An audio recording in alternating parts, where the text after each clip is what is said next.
everybody. My name is Liadain Butler, and I'm going to be working with you on the third part of this felting workshop. And we're going to be doing some needle felting, and I'm going to show you some needle felting techniques. So I'm just going to start with a little bit about myself.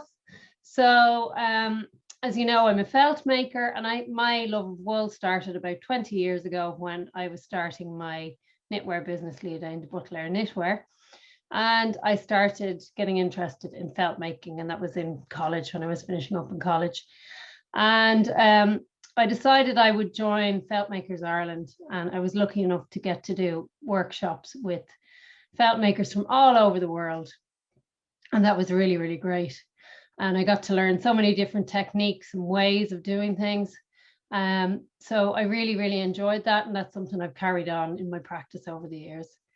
In 2008, I started teaching, so with the Design Craft Council of Ireland and Kildare Wicklow Enterprise Training Board, and I work in adult community education, and I also work in primary schools and secondary schools, teaching textiles to young people.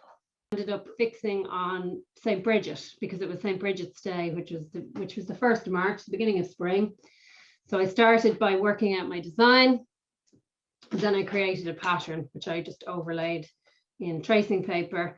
And on this, then I just laid out all my colors, so I knew exactly what was going where.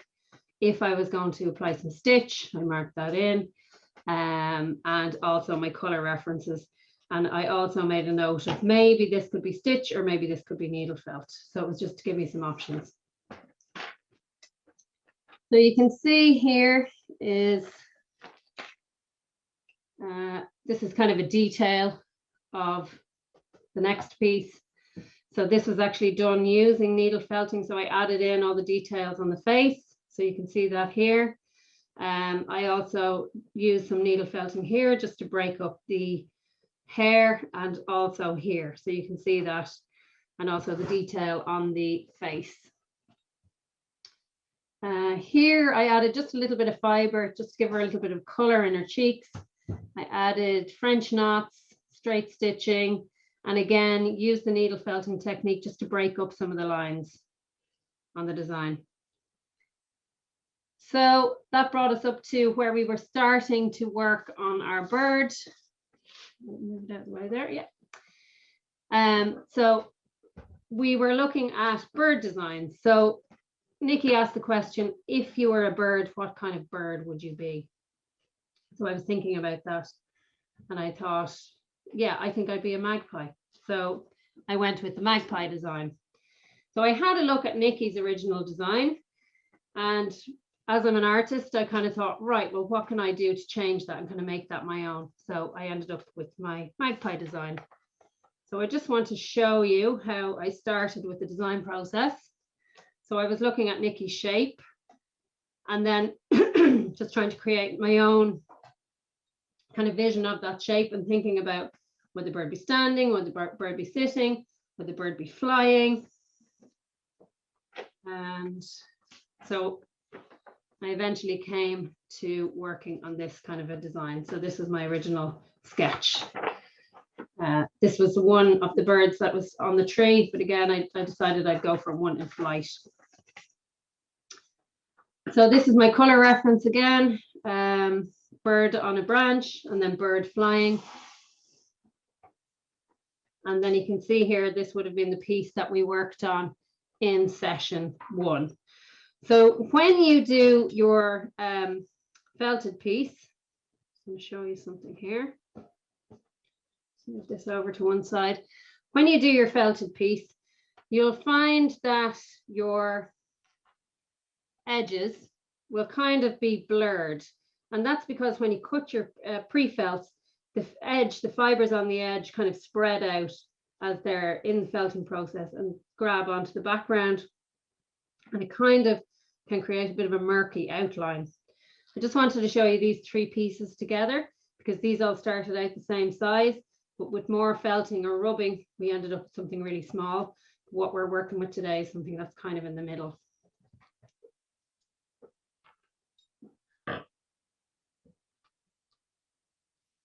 Okay, so on this piece, just to show you what I did on this piece, I created an outline around the birds. So again, to make everything nice and crisp and sharp. I used coil, dry felting coil technique on the body, needle felted in the eyes here. I added some pre-felt here onto the tip of the tail. I added in a feather, and I added in one of Nikki's fabulous bird houses that are here in Marley Park. And I also added in some gold thread, so it looked like the magpie was collecting some treasure. So last week I was working on this design here. So this was kind of inspired by the colors of St. Patrick's Day. Okay, so I just wanted to show you as well. So this is Nikki's finished piece here. So this is what we're going to be working towards today. But I also just wanted to show you this piece here, which is done using free machine embroidery. So you can create some lovely textures using free machine embroidery and also using hand stitching. You can see how she's really brought out the lines and really made everything come alive here. And this is a piece that I worked on earlier just to create an outline. And so that's what we're going to work on today. So what I'm going to do with this piece now that I have everything needle felted is I'm going to wet felt that again. So I'm going to do that at a later stage and maybe spend about 10 minutes on that, and it'll just make sure that all these fibers are trapped and nicely flattened down for me. Okay, so when we're talking about needle felting, let me just move these to one side. What materials do we need? So the first thing you need is your sponge. So I have an upholstery sponge here, so it's nice and firm. You could use a sponge for washing your car. You can use sponges from the kitchen, just something that's nice and thick. Really what you need to think about is, can the needle go into the sponge and not kind of hit the other side or hit a hard surface on the other side. When we're looking at felting needles, the needles that we're using today are 36 gauge, but there's also finer needles and there's also thicker needles depending on what you're doing. But if you go for something that's in the middle, it's kind of an all-round purpose needle. So this felting needle has 8 little grooves. So I don't know how well you can see the grooves. There's little grooves that go along the needle and the grooves are facing downwards. So what that means is when I put my wool down onto my background and start needling into it, the fibers are pushed into the background, or the base, I should say. And you can see them poking through, and it's smooth when you pull the needle out, so it leaves those fibers in position. So that's essentially how needle felting works.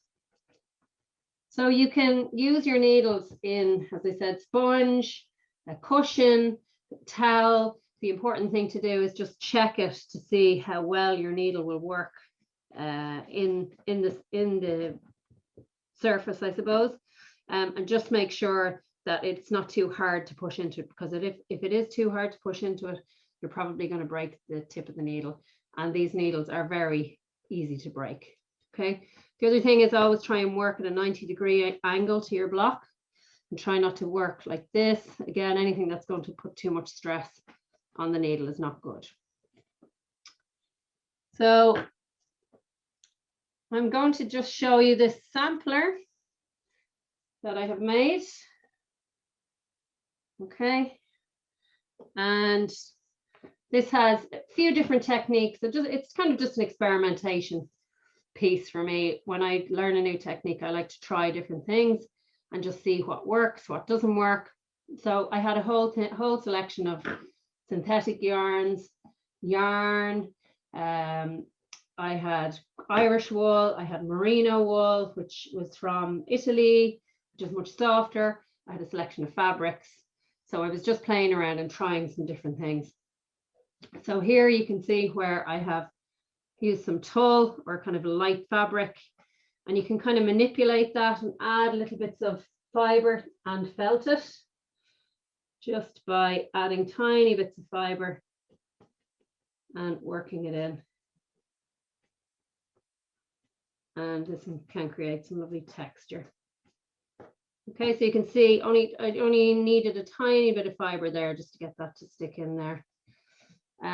You can see here where I've used some normal knitting yarn and I've overlaid it on top of some synthetic yarn, which is really, really hairy and nice, so that I could create some interesting textures. I've done some coils here. You can see here in the center, I have muslin fabric. This is like a velvet. See when I stretch it out, again, small bits of wool, just trapping that in and holding it in position. And then these are more of the kind of unspun yarns that I had, some locks. So what I'm going to do is I'm just going to show you how to make a coil, because most of our technique today is just going to be outlining. So I just want to show you a few different ways of attaching wool to your background. Now, the other thing to say as well is you can always make needle felted pieces that are, you don't need to work into a background. So you can create little sculptures. It's almost like sculpting with wool, and that you're constantly moving the pieces around. And I'm going to show you some examples of those. So here we have this lovely buzzy bee. And what's this fella called? He's pretty cool. And you can see how you can create lovely patterns on the surface.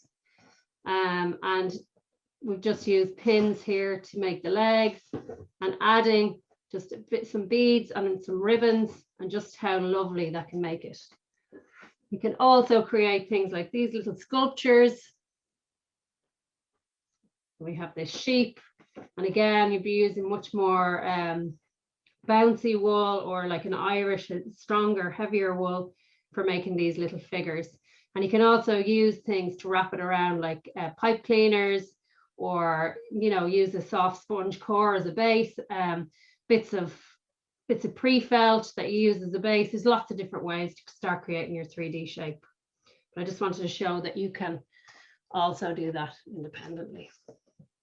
Okay, so the first thing I'm going to show you is just how to create a coil shape. So I had like a lollipop stick and a skewer. So basically anything you can wrap your wool around. And I'm just going to do this. I'm going to do it in pink, actually. So I have my wool tops here. I'm just kind of straightening it out or pulling it out. And I'm going to start just by wrapping it. And I'm going to use the sponge to roll it. And you can see I'm applying a little bit of pressure, kind of pulling. So this is how I created the body on the magpie, the first piece I showed you. So you can see by using the stick as a base, you kind of have control, and you can make the coil kind of as thick or as thin as you want. I'm just going to make it kind of that size, like a cigar shape. And then I'm going to leave it down on my sponge, and I'm just going to pull that out. And then I'm going to start felting. So just pushing the needle in. And as I said, it only needs to go in as far as the tip, because this is the part that's actually doing the felting for you. So I'm just rolling that around gently, and it's just so that I can get all the fibers to kind of stick together. So if you were doing a 3D shape like this, this is how you would start doing that, like the little bugs that we just saw. So now I'm going to add that in here somewhere. Where am I going to put it? I'll put it in here. And then what I'm going to do is, so I'm working into a base here. So your base can be anything. This is like a felt, already felted piece, but I've needle felted onto jumpers, 3D areas. And that would be something that I'm very interested in doing with needle felting, as opposed to working flat. Okay. The other thing that I wanted to show you as well is just the difference between the wools. So here you can see this is actually an Irish Corriedale wool.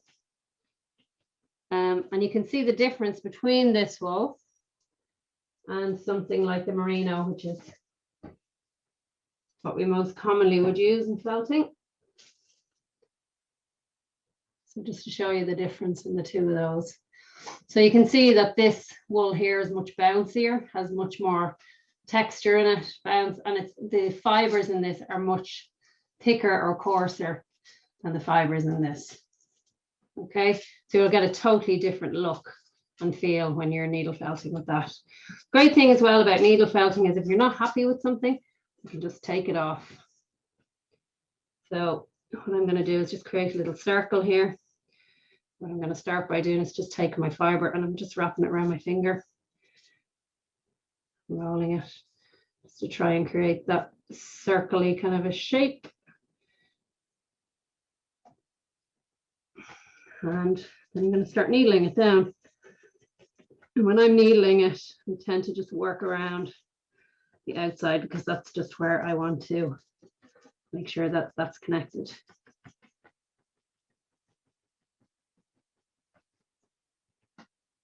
You can see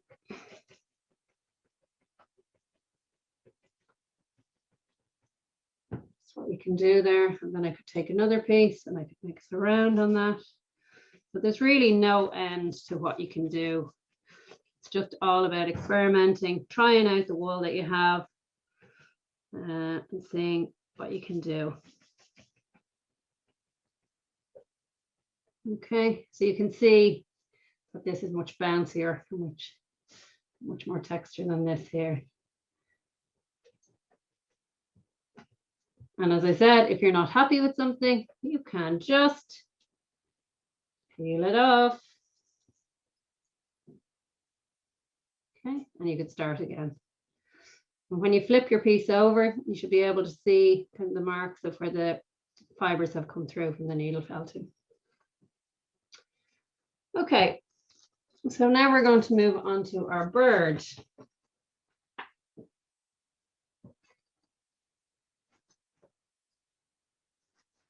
So this is the bird design. I'm try and center it there. So move these out of the way. Oh, lovely. I have some feathers. I'm going to think about where I'm going to put my feathers. Got anything that's yellow, maybe some yellow, or yeah, just thinking something that has a little bit more contrast. That actually works quite well. Yeah, that one there, and I might put that one in as well. So what I'm going to start by doing is just pushing this through the fiber. We have a little point on that feather. And then when I add the fibers, it'll keep it in position. So I've got one there. And I've got one there. And if you can't get your feather through, like me, you can always just get the edge of your scissors, just do a little nick and push it through. Okay, so I have those kind of how I want them to look. And what I'm also going to do with this piece is I want to create kind of a three-dimensional aspect to the wing as well. So I've just used a piece of pre-felt that we would have made in last week's session, and I've cut it into the shape that I want, and I'm going to attach that here. Okay, so the wool that I'm going to use today to surround my bird is like this really nice ice blue color. So I'm going to start by creating my strips, just so I have all my wool ready to go and all at the same thickness. So I'm going to lay all this out.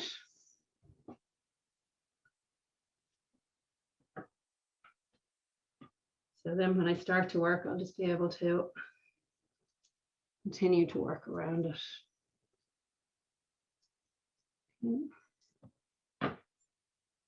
Now, so I'm going to have my design here in front of me. And so I'm going to start here and I'm going to work my way around the head. So that's the first thing I'm going to do. When I'm laying down my fiber, I'm going to have a bit here that has a tail on it. So I just want to start by needling that into position and getting rid of those fibers. And what I'm doing is, as I'm working around the shape, I'm twisting the fibers ever so slightly, and I'm also pulling just to keep the line nice and taut.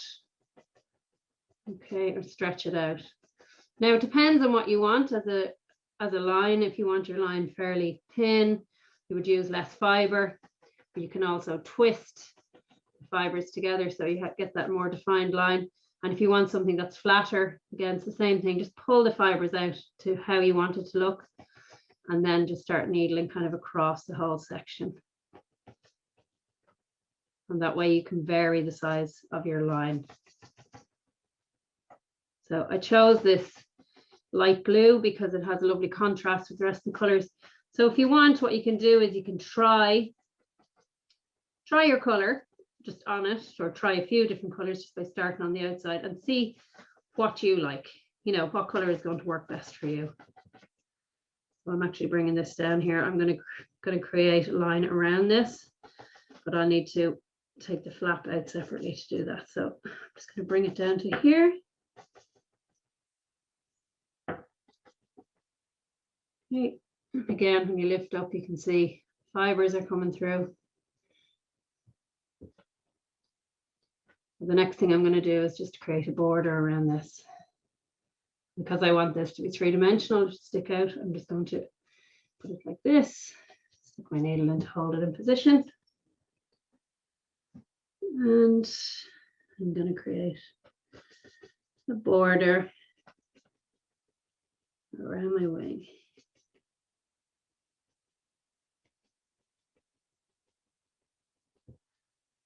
Now, I don't know if I forgot to mention about the different sizes of needles, but there's 3 different sizes. So today we're using 36 gauge, and it is medium gauge. So it's kind of all-purpose needle, but you can get finer needles for finer details, and you can also get thicker needles if you were doing kind of bigger spaces. And what I did last week as well with my piece was, when I had finished needle felting it, I went over it again with the wet felting, and that really gave it a nice finish. So I'm definitely going to do that today with my bird. So just where you're joining an old, you know, a new piece of fiber or new piece of wool for your border, just overlap the wispy bits so you're not ending up with an area that's quite thin compared to the other bits. And I'm just going to work around there.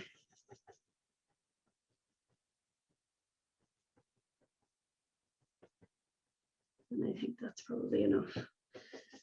Now I'm just going to do a few needles in here. And again, this will just firm up the wing for me. I could also add more detail on here if I wanted to. Take that one out. And I always keep my needle in my sponge when I'm not working. That way I know where it is, and I'm not going to get any nasty surprises later. I stick my finger on it.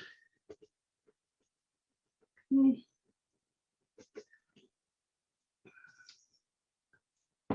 So you can see how that lifts out. That's exactly how I want that to look. And I'm just going to add a bit more fiber here because I want this line to be a little bit stronger. And you can see how you just work around in sections.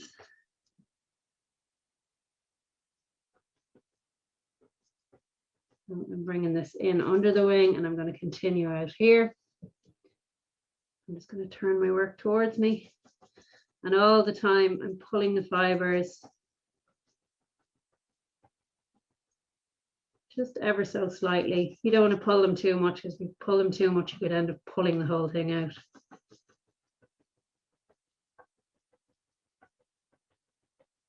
So I'm over here, and I'm just going to bring this to the edge because there are going to be connection lines, contour lines running to the edge. So, and then I'm going to start back here, go around.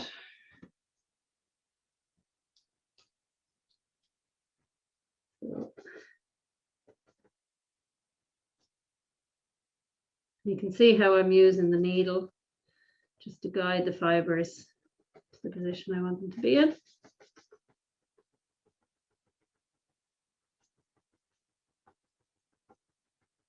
And you can also see how quickly you can create a lovely edge to your felted bird.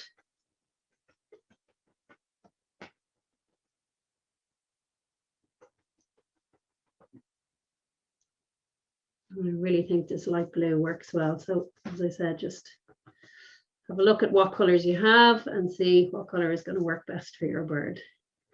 Sometimes a darker color, sometimes a lighter color, depending on your color palette.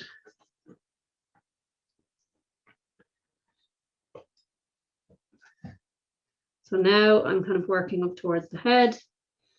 I'm going to overlap again here. And then using the tip of the needle to guide my fibers.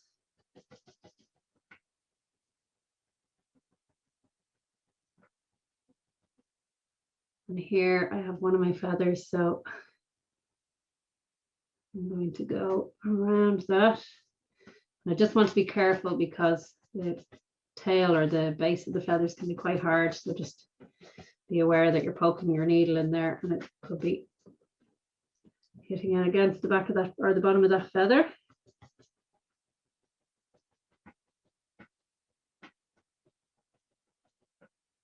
And I'm going to turn. And just like when you are sewing a sewing machine, you keep your needle in your work and then twist and you create a nice sharp corner.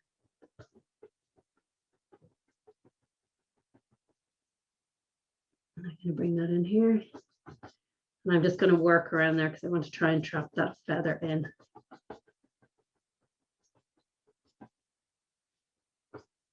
And back out. Go around it.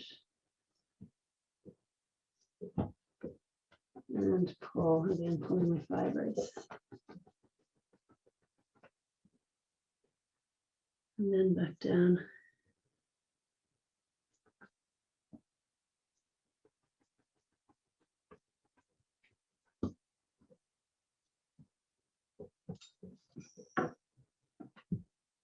No. Again, the wispy bits, I'm just connecting.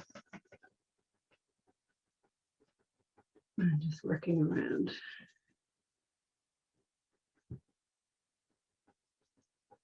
So we've nearly done this headpiece. Okay.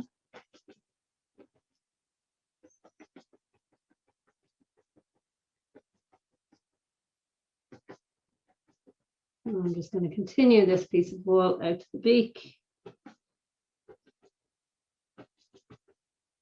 And this is actually a Moreno silk blend. That's what the white is in here. So it's lovely and soft. Should give a nice shine to it when it's finished. You can see how it's changing color as well, depending on whether I'm felting it down flat or twisting it. Definitely has more blue in it when you twist it.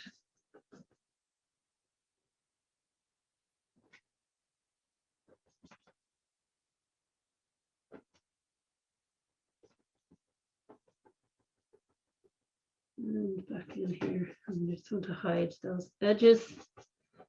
Bring it back into that edge there.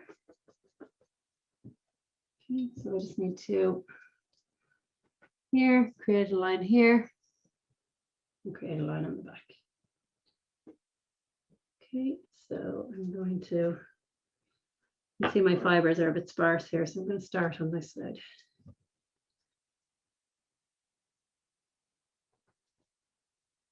And again, just tidying in the edges, these stray fibers.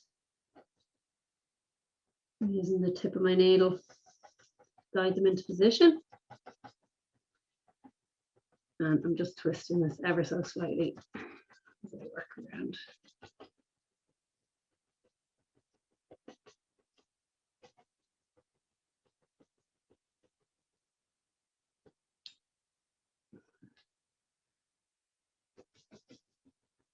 And I'm just going to bring this fiber down to the edge.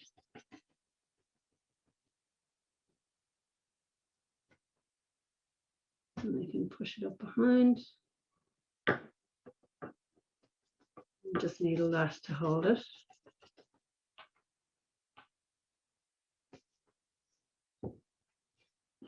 And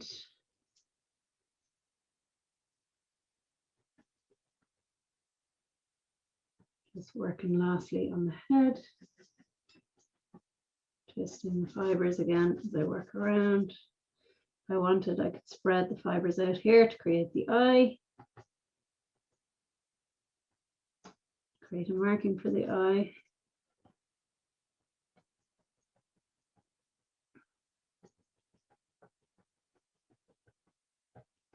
And just that piece there can be overlapped.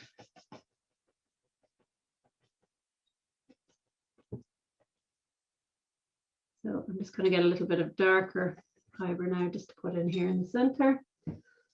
So I'm just using a little bit of black, which I've just crumpled up. And I'm just going to add that in here. Should look nice with the blue surround. And just remember, the more you push the needle into those fibers, the more they're going to felt or shrink. So just be aware of that when you're working. Always start with a little bit more than you want to end up with.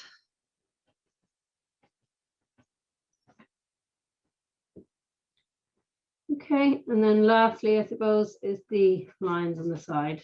So you can see here, maybe I'll create a line coming out here. Oh, I've also forgotten the foot. So actually I'm going to put that on next. So for the foot, you just want a kind of a semicircle shape. I'm going to start with the shape that I want, and then I'm not too worried about the ends because I can tuck them in. It's just perching on one foot. And I can incorporate those fibers now into my border, which will go around. So,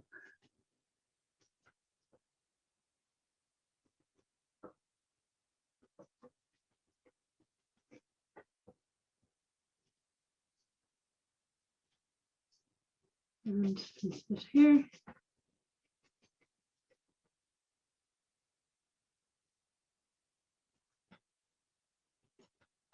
I just divided the tail kind of in half so I could go either way with it. Continue with my border around.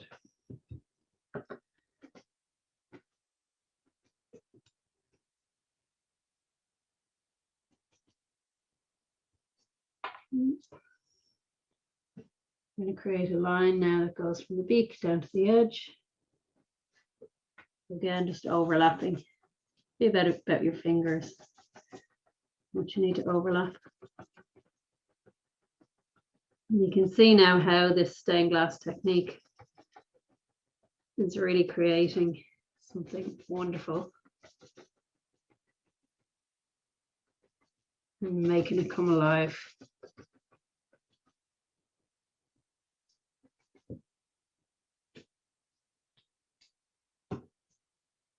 Going to divide up a little bit more wool here on my edges.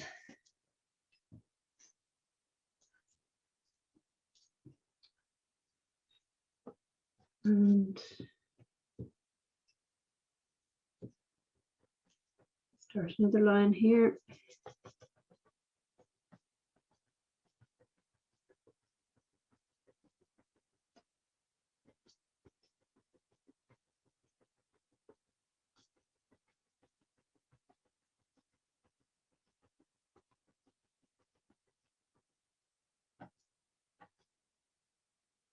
You can see how you can just refine your lines by working back into them if you need to. And I'm doing this way now.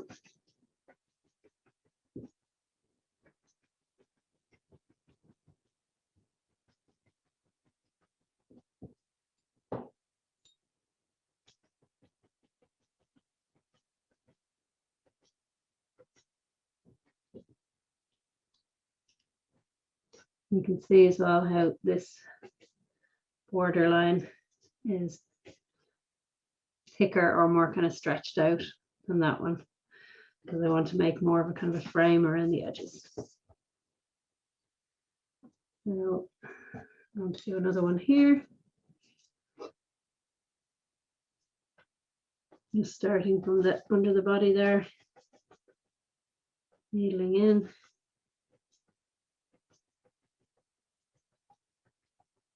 And out to the corner,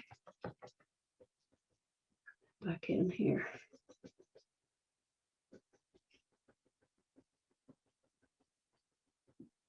I'm just going to pull this. It's just a little bit too much there for me.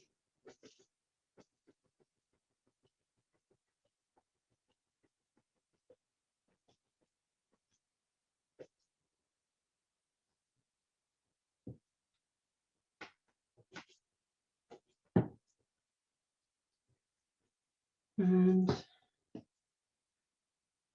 I'll work another line out from here to finish my frame. And you can create as many lines as you want going out from the bird to create your stained glass technique.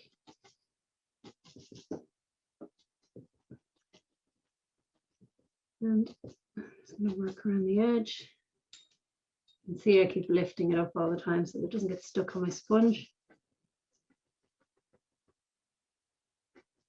Turn the corner, needle into that corner.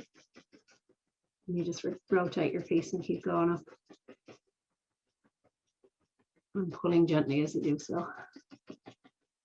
Now, and I would definitely put on the border kind of last, because you can hide any kind of joins or changes in your fibers here. You could also use different colors. You don't have to stick to the same color. You could do the bird one color and then maybe the lines, the stained glass lines in a different color. So experiment and see what you can come up with.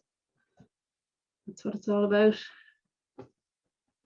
Trying something new.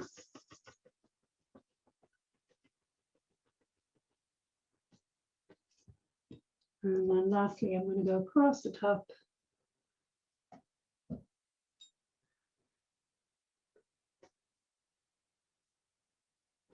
Need to tidy up here.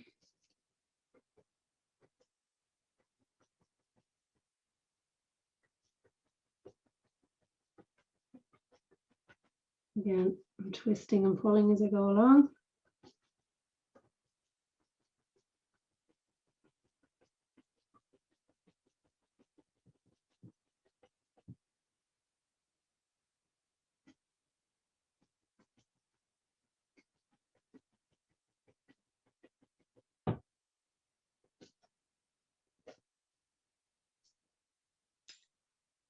So now I think I'm done. So just to show you again, a piece. When you wet felt it, so this is how this piece looked last week. And with the fibers are, you know, kind of a little bit raised, but if you wet felt it kind of at the end, you get something that's a lot kind of flatter looking, and it makes those fibers really, really stick to the background. So I'd like at this stage for you all to show us what you've done and send us an email, drop us a message, send us some pictures of your birds, and let's see how you got on.